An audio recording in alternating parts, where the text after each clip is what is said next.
Estar à frente de um negócio nem sempre é fácil. A vida de empresário ou empreendedor tem desafios diários que precisam ser superados com muita resiliência. Nesta semana, nós conversamos com um dos empresários que, mesmo diante de tantos desafios, nunca se deixou levar pelo momento e superou diversas crises e se reinventou e tornou-se líder no setor.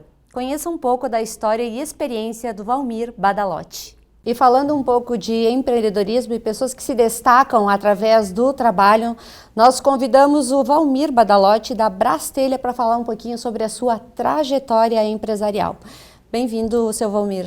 Eu que agradeço, prazer estar aqui. Boa noite a você, Sandra, boa noite a todos que nos assistem. Seu Valmir, a Brastelha é uma empresa que criou raiz em Erechim. Ela nasceu aqui na cidade? Bem, Sandra, a minha trajetória, como tu disseste, já tem 43 anos. Tá? Eu comecei a empresa em 1978, no estado do Paraná, na cidade de Chopinzinho. Na época, eu jovem ainda, era um jovem contador, morava em Pato Branco e aí formei uma sociedade com meu irmão e iniciamos a empresa naquela cidade em 1978. Então, a Brastelha está em Erechim desde 1992, quando construímos a unidade aqui do Rio Grande do Sul. Mas se iniciou mesmo o trabalho em 1978 lá na cidade de Chopinzinho, no Paraná. Produzir telhas, como é que você entrou nesse mercado e ainda é tão utilizada? Porque com construções de prédio, muitas vezes as telhas ficam de lado. Me fala um pouquinho deste segmento, a inserção no mercado. Bem, tudo iniciou, Sandra, porque na época nós construíamos aqueles armazéns graneleiros que a gente chama, e o nosso mercado era o centro-oeste do país, mais a região do Mato Grosso, Goiás, enfim. E a telha metálica era um dos componentes para a construção desses armazéns. E nós utilizávamos muito esse material. E na época nós tínhamos alguns fornecedores, tipo Zampronha, aqui do Rio Grande do Sul, Triquês, Dinasso, Mencol, enfim, empresas que algumas existem hoje, outras já não existem mais. E num determinado momento eu entendi de que nós tínhamos que verticalizar a nossa produção. Esse era um material significativo na obra. Aí eu me dediquei na época e comprei uma máquina em 1979, 1980, por aí assim. Uma máquina de um cliente nosso lá de Maringá que estava produzindo essa máquina. Chegou num determinado momento que ele não tinha mais como continuar a produção da mesma. Eu busquei esse equipamento incompleto naquela cidade e fiz funcionar, quer dizer, da minha maneira, buscando conhecimento. Eu tinha alguns engenheiros em Caxias do Sul que me deram muito apoio na época para a construção dessa máquina, né, que não era tão fácil, parecia fácil, mas não era. E aí nós começamos a produção de telhas para o nosso consumo, para nossas obras que construímos naquela região. Depois, mais tarde, como eu falei antes, em 1992, nós construímos a unidade aqui em Erechim. Na época nós produzimos materiais, componentes para móveis metálicos, então tinha o polo moveleiro aqui de Bento Gonçalves que utilizava muito aquilo que nós produzíamos, camas, barras de camas, enfim, todos aqueles componentes para móveis. Optamos por construir a fábrica em Erechim para atender o polo moveleiro. E junto, na época, eu trouxe esse equipamento, então, que eu havia construído, que é essa máquina perfiladora. Nós ficamos produzindo esses materiais por algum tempo, depois o segmento móvel tubular meio que desapareceu, e eu deixei então de produzir aqueles materiais e passamos a nos dedicarmos exclusivamente à produção de telhas, que é o que a gente faz até hoje. E tu me perguntaste da utilização da telha metálica. Certo. Sandra, hoje a utilização ela vem crescendo mais do que em anos anteriores, em épocas anteriores. Por quê? Porque foi se desenvolvendo outros produtos baseados no aço plano revestido. A nossa matéria-prima que utilizamos para a produção desses materiais chama-se aço plano revestido. Só que Antigamente se conhecia essa telha como zinco, telha de zinco. Certo. Os antigos diziam telha de zinco. Tem ainda igrejas no nosso interior que você vai perceber que ainda são cobertas, né, foram cobertas há 50 anos atrás e utilizaram esses materiais. Só que esses materiais na época eram compostos era feito de outra maneira, a formulação era outra do revestimento do aço. Na época era o zinco, era uma chapa fina fria, que nós chamamos chapa de aço, com uma cobertura de zinco. Depois, mais tarde, essa mesma chapa foi coberta com zinco e silício, daí a chapa galvanizada. E por último, ali por meados de 95 e 96, uma nova tecnologia que hoje está no mundo todo, mas na época foi uma BHP da Austrália, uma usina australiana, que conseguiu colocar zinco, silício e alumínio na composição da cobertura do aço. E é o que nós temos hoje, que todo mundo conhece aí por Aluzinc, Zincalume, enfim. E aí se derivou vários produtos. Hoje nós temos condições de produzir a telha com isolamento térmico, com diversas composições, com diversos materiais, chapas de aço que hoje imitam a madeira, imitam granito. Cores quer dizer, também? Cores também, tanto pré como pós. Nós temos sistema de aplicação de telha de pintura eletrostática, né, que é a mesma pintura que se utiliza em veículos, eletrodomésticos, enfim. Então isso proporcionou, né, uma variedade de produtos para o mercado, que isso, consequentemente, aumentou bastante o consumo desses materiais. Então, hoje, praticamente, as telhas naturais, que nós chamamos, são utilizadas em galpões, armazéns, enfim. Quando a construção é mais elaborada, uma residência, prédios, como certo. Você falou, comércio, enfim, aí são telhas mais elaboradas também, com pintura, com fachadas. Hoje se utiliza muito fechamentos laterais, fachadas, enfim, com esses materiais. Então o leque de aplicação desses materiais é enorme.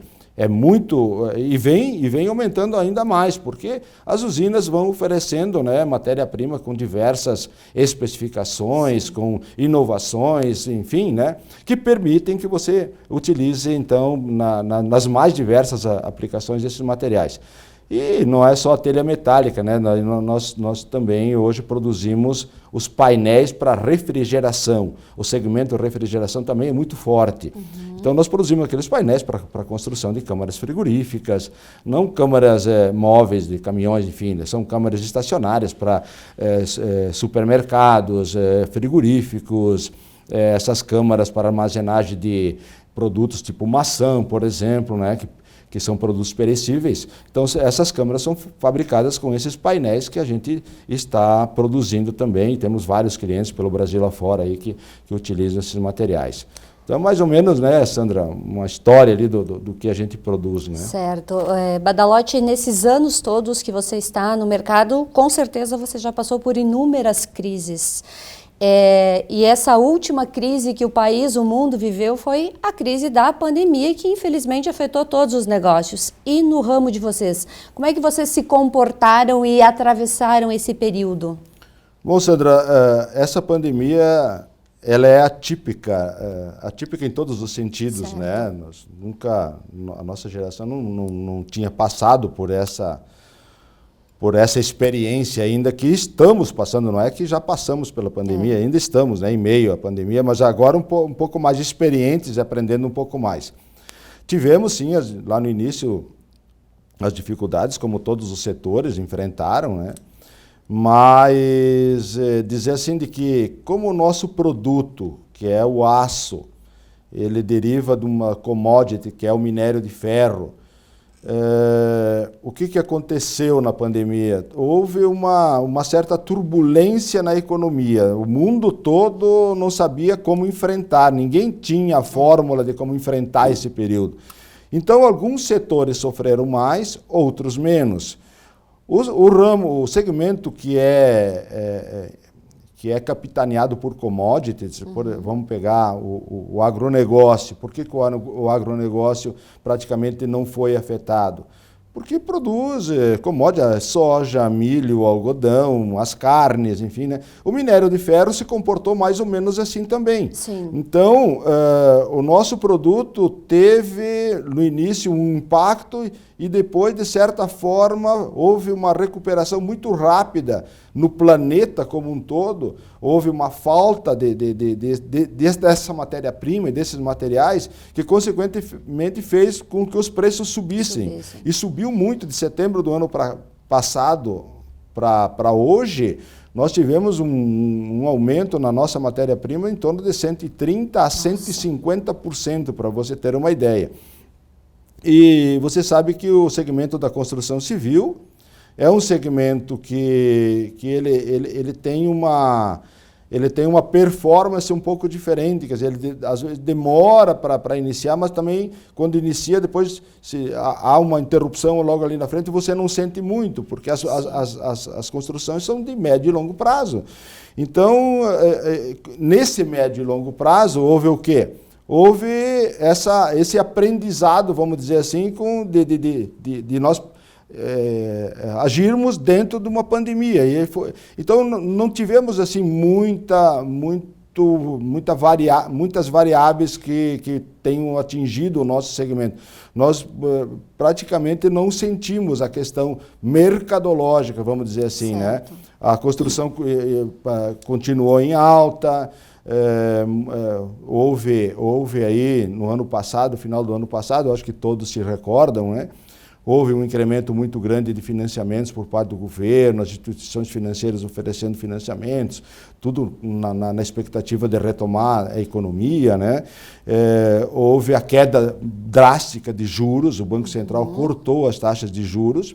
Aí, evidentemente, aqueles que tinham dinheiro, vamos dizer assim, aplicado, resolveram sacar aquele valor e empregar em outros ativos, e a construção foi uma delas, né? Então, tudo isso proporcionou de que o segmento da construção continuasse e até aumentasse ainda mais a participação na nossa economia, no mercado. Isso que a gente sentiu.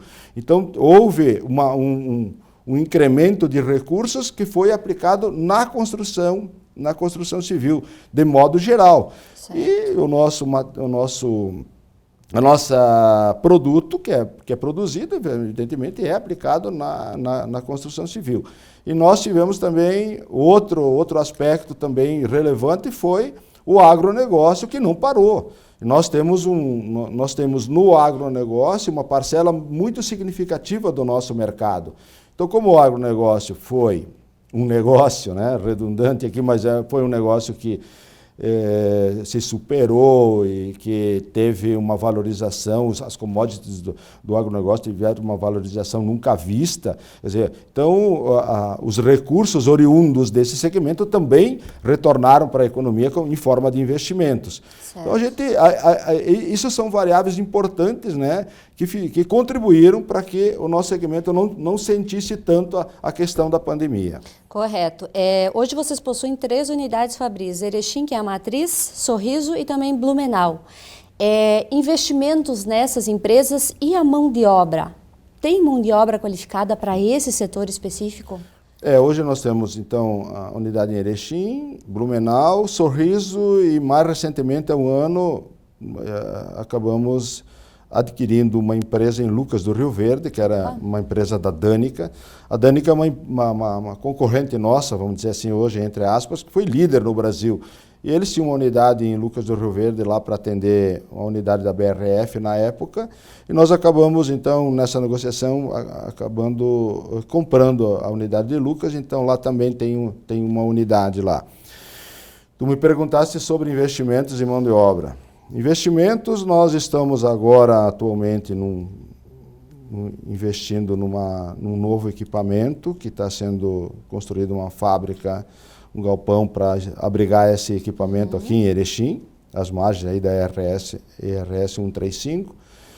É um investimento significativo e um equipamento moderno, um equipamento que foi adquirido no exterior, uma máquina italiana, enfim, que vai nos proporcionar produzir o que a gente produz hoje com outros materiais de isolamento térmico e painéis também.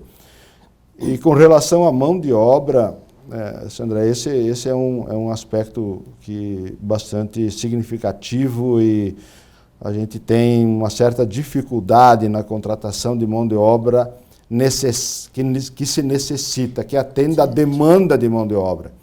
Os equipamentos hoje que estão chegando requer que o operador tenha um conhecimento, ele tem que ter um mínimo de base de conhecimento para poder entender, né, aquilo que o equipamento necessita, a operação daquele equipamento. Verdade. Quer dizer, você tem que ter no mínimo ali um segundo grau, né, mais que isso, para poder entender, para poder operar aquele tipo de equipamento.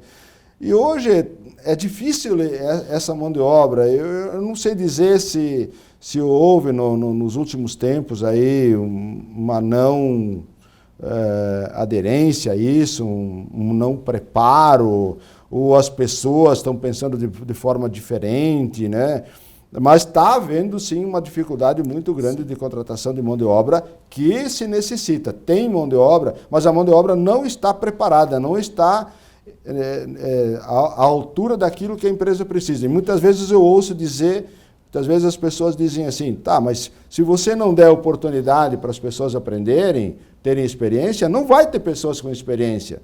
Tudo bem, eu entendo essa questão, mas a pessoa pode não ter experiência, mas ela precisa ter um mínimo de conhecimento, ter vontade, ter dedicação, ter comprometimento, e isso está se constatando ultimamente que vem se reduzindo. As pessoas não estão levando em consideração essa questão. As empresas olham muito para isso. Quer dizer, você não precisa saber, você não precisa ter experiência, mas você precisa ter vontade de aprender. Você precisa ter um mínimo de conhecimento para que eu possa te ensinar. Se você não sabe fazer um cálculo, quanto é 7 vezes 5, como é que eu vou conseguir te colocar alguma coisa, né? Então é isso, Sandra. Então as pessoas, e principalmente eu falo isso, né, para os jovens, enfim, que hoje com essas tecnologias e redes sociais e não sei o quê, me parece, é uma opinião minha, que daqui a pouco eles enxergam um mundo lá na frente da qual eles acham que pertencem, que estão inseridos, mas na verdade não estão. Então, quer dizer, não adianta olhar muito a ficção, não adianta olhar muito as coisas que daqui a pouco você não consegue chegar lá. Se preocupe primeiro com você, se preocupe, busque conhecimento, busque cursos, estude, né, para que você possa ter as condições mínimas para alguém te oferecer as oportunidades. Senão as oportunidades não vão te aparecer. É isso que eu sempre falo para o pessoal, né, principalmente aqueles que estão iniciando as suas carreiras profissionais. Gente, busque, tem que treinar todo dia, treinar e treinar. Não existe outra forma. É como um jogador de futebol, ele pode nascer com o dom de jogar futebol, mas se ele não treina, não se prepara fisicamente, não adianta. Não melhora. Então é isso que aquele que vai iniciar uma carreira profissional tem que pensar nisso também. Ele tem que buscar as condições para que as oportunidades possam lhe aparecer. É isso que eu entendo de mão de obra hoje. Então a mão de obra está muito escassa, está muito difícil em função disso. Na minha opinião, eu entendo que os cursos estão sendo oferecidos. Sim. Nós temos hoje universidades, colégios técnicos, as empresas oferecem oportunidade para o colaborador se qualificar, mas muitas vezes, mesmo oferecendo essa condição dele se qualificar, ele não aceita, não vai, encontra uma desculpa para não. Claro que fácil não é nada fácil, mas se você não tiver um mínimo de interesse, de vontade de buscar, não vai acontecer. Quer dizer, as coisas não vão cair do céu, ninguém vai abrir tua cabeça ali e jogar as coisas ali dentro. Você tem que buscar. Então o problema da mão de obra hoje, Sandra, me parece que passa por essa questão aí. Quer dizer, tem que querer. Hoje de várias profissões, as pessoas não querem mais. Hoje, na construção civil, a dificuldade que as construtoras têm de buscar mão de obra é enorme, porque ninguém mais quer ser pedreiro, ninguém mais quer colocar porcelanato, ninguém mais quer, sabe? Todo mundo acha que tem as condições de exercer algo melhor do que isso.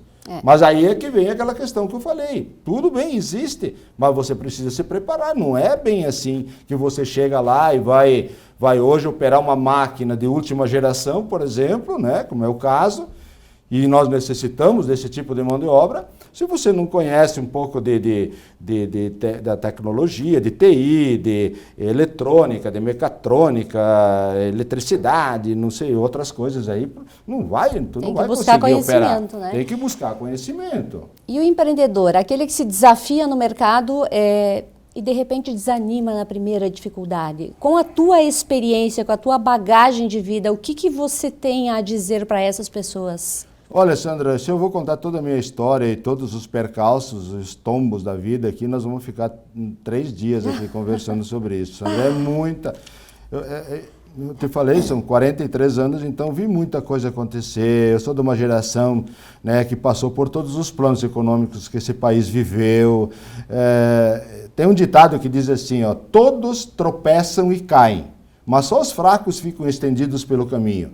Eu sempre tive isso, sabe, como não é um mantra, mas enfim, algo que me proporcionou muitas e muitas vezes, diante de obstáculos que praticamente se postavam à frente como intransponíveis, né? Mas eu pensava, mas tem que haver uma maneira, né? Muitas foram as dificuldades ao longo desse caminho, muitas, momentos assim de extrema dificuldade, mas aí vem a questão da persistência, vem a questão da determinação, vem a questão de se envolver, do querer, sabe? De você ter que, muitas vezes, deixar de lado algumas coisas que você que gostaria de fazer, porque ser empreendedor é algo assim que um pouco você tem que ter meio no sangue isso, essa coisa meia nata, né? Mas tem que buscar muitas vezes, né, essa condição que te prepara para o enfrentamento dessas dificuldades. Hoje você sabe que nós vivemos num país onde que as dificuldades para quem quer empreender são muitas. É de ordem econômica, ordem tributária, social, de mercado, enfim, né, de financiamentos, enfim, tem uma série de variáveis que influenciam. Mas, se você tiver essa persistência, se você não diante do primeiro obstáculo, não desistir, e você procurar encontrar os caminhos que te levam aos objetivos, quer dizer, tem que trabalhar muito com planejamento, é fundamental. Hoje não tem como você empreender ou fazer qualquer coisa se você não tiver um plano de negócios, se você não souber para onde você quer ir, se você não tiver um controle daquilo que está ocorrendo, que você está fazendo, se você não buscar o conhecimento também, porque não é só nós estávamos falando de mão de obra, não é só o que quer aprender uma profissão que tem que buscar o conhecimento. O empreendedor é a mesma coisa. Todo dia tem que se reinventar. Ele tem que buscar, ele tem que... né, porque é muito dinâmico, né, a operacionalidade do dia a dia, né, nas empresas. Então você tem que estar constantemente também se aperfeiçoando, né, buscando as oportunidades que são oferecidas, e nós temos várias. Por exemplo, nós temos a Unindústria hoje, por exemplo, que oferece vários treinamentos, está um em curso agora com a Fundação Dom Cabral, que é justamente buscar aperfeiçoar ainda mais, né, a cabeça do empreendedor, porque a empresa depende do gestor, do empreendedor. A empresa dele é o reflexo do que ele pensa, do que ele faz. Se ele é um cara organizado, a empresa vai ser organizada. Se ele é um cara que não trabalha com planejamento desorganizado, a empresa, consequentemente, vai ser assim também. Então, ele tem que ser o motor, né? Ele tem que ser o capitão do negócio, capitanear a empresa dele. Então, eu diria assim para quem quer empreender, não é fácil, não é fácil, mas eu tenho comigo assim sabe, aquele negócio de você vencer, de você atingir os teus objetivos, aquela aquela coisa que te motiva quando você traça um objetivo e você vai em busca dele e você consegue. Isso te alimenta, isso te dá aquela força para seguir mais ainda. Então traça teus objetivos, busca os objetivos, que você vai ver que quando você chega lá, você vai ver que é capaz de traçar objetivos melhores ainda, mais à frente ainda. E você vai vendo que tu tem sim capacidade para buscar e para colocar em prática os sonhos que você tem. Então o empreendedor também é um sonhador, porque ele sonha, ele planeja, né, ele quer buscar algo que ele entende que é possível. Então é isso, mas para isso precisa essa força. Obstáculos vão aparecer no caminho, mas sem dúvida, não pense que a coisa é fácil. Vai aparecer, são dificuldades de toda ordem, mas é muito gratificante. Eu diria assim, aquele que tem vontade de empreender, se prepare, busque orientação, busque nós temos ali Sebrae, temos tantas oportunidades ali para te ajudar, né, consultorias, enfim. Vai em frente, se você tem essa vontade ali, tem que buscar, não dá para ficar aí depois se arrependendo mais tarde, se eu tivesse feito, se eu tivesse tentado. Vai e tente, pode não dar certo, você vai ter dificuldades, cai uma vez, duas, três, não interessa, levanta e vai em frente, que você vai ver que é possível sim. Se outros fizeram, por que não posso fazer também, né? É verdade. Eu sempre penso assim, as coisas não nasceram ali. O sol está para todos. E outra coisa que tem que pensar, as coisas que eram fáceis para ser feitas, já foram feitas. Sobrou para nós o que não é fácil. Então já tem que partir com essa ideia. Nada é fácil, porque aquilo que era fácil pode ter certeza que alguém já fez. Tá? Então você tem que se preparar. Eu acho que a preparação, assim como em todas as circunstâncias da vida, é muito importante. Se você vai jogar futebol, tu tem que se preparar. Se você é um músico, você tem que treinar. Se você é um carpinteiro, você tem que buscar conhecimento. Se tu é empreendedor, é a mesma coisa. Você tem que toda vez, todo dia levantar e dizer assim, hoje eu tenho que fazer algo diferente do que eu fiz ontem. E amanhã novamente, né? Então é um constante aprendizado. O mundo do empreendedorismo te proporciona uma série de questões da tua frente que às vezes você não sabia que isso ia acontecer, não percebia com antecedência e elas aparecem logo ali na tua frente. Mas isso para quem tem esse negócio no sangue aí de empreender, motiva mais ainda. Muitas vezes na minha vida me aconteceu isso, sabe? Enfrentar dificuldades ou me defrontar com dificuldades e pensar assim, bom, agora é que eu tenho que enfrentar mesmo, agora é que eu tenho que saber. Então aquilo me motivava e me desafiava mais ainda, sabe? É difícil? Então tá, então deixa para mim aqui que nós vamos enfrentar esse negócio aí. Tá? Expectativa para os próximos anos? Tanto da empresa como pessoal, como é que tu visualiza esse mercado se modificando toda hora e daqui a 1 ano, 2 anos? Eu entendo assim, que muito se modificou nos últimos anos, muita coisa modificou e pela frente muito vai ainda se modificar. Você sabe que o mundo está em constante evolução, né? Nós encontramos um mercado cada vez mais exigente.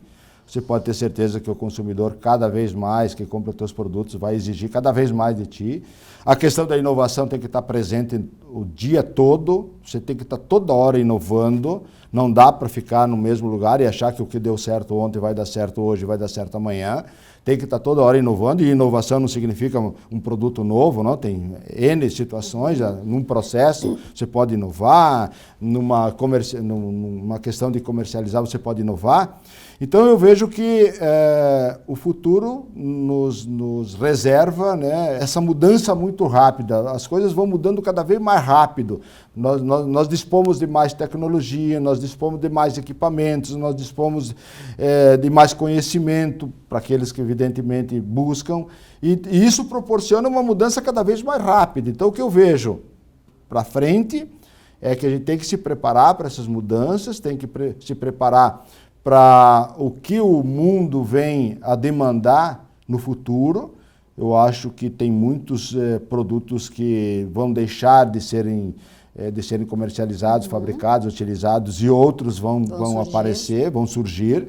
E nós temos vários exemplos, não vamos aqui citar, mas todo mundo sabe de que muitos produtos que se utilizavam há 10 anos atrás, hoje não se utiliza mais.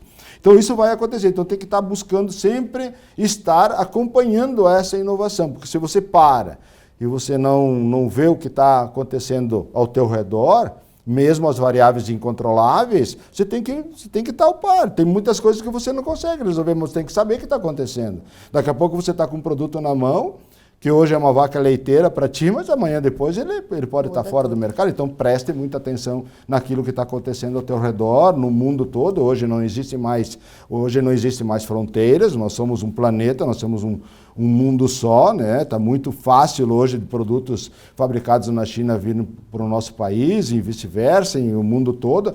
Então tem que estar constantemente, todo dia, prestando atenção no que vai acontecer. Vão haver mudanças nos próximos anos? Ah, sem dúvida, não tem como. Vai mudar, muita coisa vai mudar. Dizer o que vai mudar?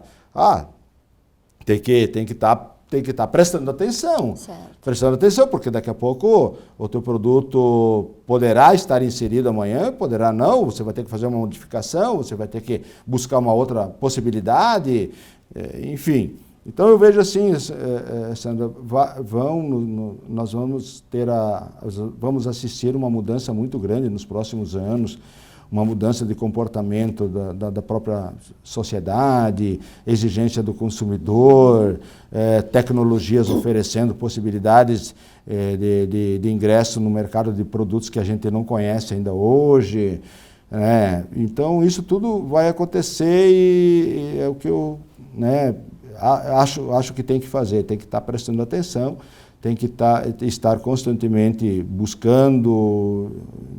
Por isso a gente vai muito em feiras para outros países. Conhecer, né? Para fazer o quê? Para você não se pegar, não ser pego de surpresa. Quer dizer, você está vendo que os combustíveis vão ser substituídos, que a energia vai ser produzida de outra forma, que o mundo está indo está exigindo que se diminua os gases, que se preserve o meio ambiente. Então, são todas questões que você tem que prestar atenção para ver aonde que você pode estar inserido nisso tudo que estará mudando nos próximos anos.